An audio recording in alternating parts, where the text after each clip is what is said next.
బేహద్ పరం మహాశాంతి. బాప్ ఈరోజు పిల్లల యొక్క శ్రేష్ఠ స్వమానమును, శ్రేష్టమైనటువంటి భాగ్యమును చూస్తూ ఉన్నారు. బాప్ పిల్లలకు ఉన్నతోన్నతమైన స్వమానంలోకి వెళ్ళాలి అని, దాన్ని అనుభవం చేసుకోవాలి అని కూడా చెప్తూ ఉన్నారు. కానీ రోజంతట్లో కూడా ఆ ఉన్నతమైనటువంటి స్వమానం యొక్క నష యొక్క స్థితిలో నడవటంలో నెంబరవారీగా ఉన్నారు. బాప్ అంటున్నారు, పిల్లలు మీరు తమ యొక్క ఉన్నతమైన స్వమానం యొక్క నిశ్చయము మరియు నషలో ఉంటూ అంతగా పురుషార్థం చాలా తేలిగ్గా అయిపోతూ ఉంటుంది. మీరు ఎంతెంతగా నషాలో ఉంటారో, తమ యొక్క ఉన్నతమైన స్వమానంలో ఉంటారో, తప్పకుండా అంతగా మీ పురుషార్థం తేలికవుతూ ఉంటుంది. కష్టాల నుంచి ముక్తులైపోతారు. మీ యొక్క సంపన్న స్వరూపము అనగా ఫరిస్తా స్వరూపము, ఫరిస్తా మరియు గుణాలతోటి భర్పూరుగా ఉండేవాళ్ళు. మీ ముందు ఎలాంటి పరిస్థితులు కూడా నిలవలేవు. విశ్వ పరివర్తన కార్యం చేయటం కోసం ఇప్పుడు పిల్లలైన మీరు నిశ్చయం పెట్టుకోండి, నషాగా ఉండండి. నేనున్నదే విశ్వ పరివర్తక ఆత్మను. స్వయం పరమాత్మ పిల్లలైన మీకు ఈ సంగతిని జ్ఞాపకం చేయిస్తూ ఉన్నారు. మీరెవరు? మీ యొక్క స్వమానం ఏంటి? మీరు మీ స్వమానం యొక్క స్థితిలో ఉండండి. గుణాలు మరియు శక్తుల్ని ఉపయోగించుకోవాలి.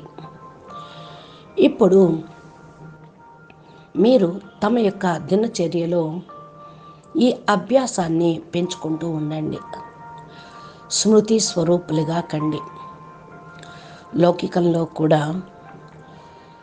ఎవరి దగ్గర ఎంత ధనం ఉంటుందో అంతగానే వాళ్ళు గొప్పగా ఫీల్ అవుతూ ఉంటారు. ఆ ధనాన్ని స్వయం కోసం ఉపయోగించకుండా ఉన్న, ఇతరులకు ఉపయోగించుకోకుండా ఉన్న, దానివల్ల లాభం ఏమీ లేదు. ఈ విధంగా ఎంతవరకైతే మీ యొక్క శక్తులు, గుణాలు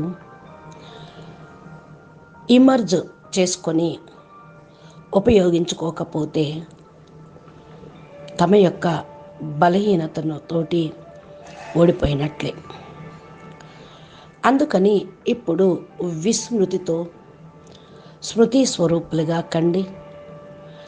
స్వయంతో పాటు విశ్వం యొక్క కళ్యాణం కూడా చేయండి. సమయం చాలా తక్కువగా ఉంది. లక్ష్యం చాలా గొప్పగా ఉంది. ఇప్పుడు మాటి మాటికి తమ సంపూర్ణ స్వరూపమును ధారణ చేయండి. అంతిమంలో ఇదే అభ్యాసము మిమ్మల్ని బాప్ సమానంగా తయారు చేస్తుంది. స్మృతి యొక్క స్విచ్ సదా ఆన్లో ఉంచుకోండి.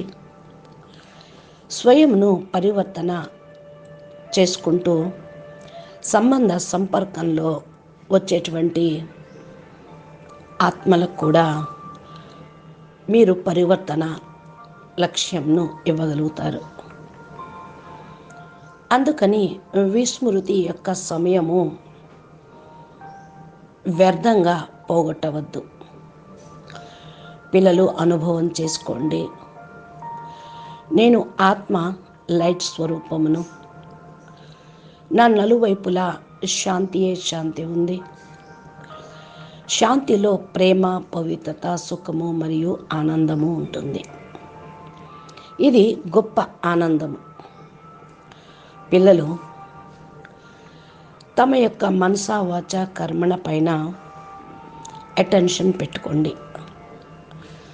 దృఢ సంకల్పదారీగా ఉండేటువంటి పిల్లలు ప్రతి సెకండు బాపుకు సహయోగిగా అవుతారు. ఇది పిల్లలైన మీరే విశ్వ కళ్యాణము, విశ్వసేవ చేసేటువంటి వారు. అచ్చా, పరం శాంతి. నమస్తే, ధన్యవాదాలు. బేహద్కే బేహద్, పరం పరం పరం. మహాశాంతి హై, మహాశాంతి హై, మహాశాంతి హై. నమస్తే. బేహద్ పరం మహాశాంతి, బేహద్ పరం మహాశాంతి. బాపు ఈరోజు పిల్లల యొక్క శ్రేష్ఠ స్వమానమును, శ్రేష్టమైనటువంటి భాగ్యమును చూస్తూ ఉన్నారు.